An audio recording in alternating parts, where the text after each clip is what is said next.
Nagari Sawah Tangah, yang terletak di Kecamatan Pariangan, Kabupaten Tanah Datar, Sumatera Barat, adalah sebuah permata budaya dan sejarah. Nagari ini dikenal akan keindahan alamnya, terutama hamparan sawah yang subur. Asal-usul Sawah Tangah tak lepas dari Nagari Pariangan, yang sering disebut sebagai Nagaritu atau desa tertua di Minangkabau.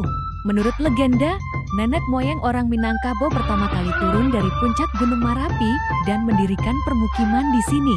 Secara ilmiah, dipercaya bahwa penduduk awal bermigrasi dari pesisir timur Sumatera menuju dataran tinggi di sekitar Gunung Marapi, lalu memilih lokasi strategis ini untuk membangun nagari. Nama Pariangan sendiri memiliki makna mendalam. Ada yang mengaitkannya dengan riang yang berarti gembira, atau parahiang yang merujuk pada dewa-dewa, menunjukkan tempat suci pra-Islam. Penemuan bata kuno dan nama daerah Biaro yang berasal dari vihara semakin menguatkan dugaan sejarah panjang dan pentingnya tempat ini.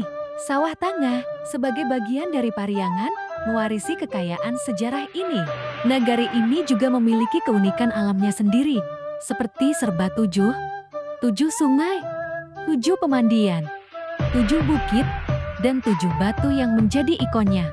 Keindahan alam dan kekayaan budaya ini menjadikan Nagari Sawah Tangah sebagai bagian tak terpisahkan dari warisan Minangkabau yang kaya.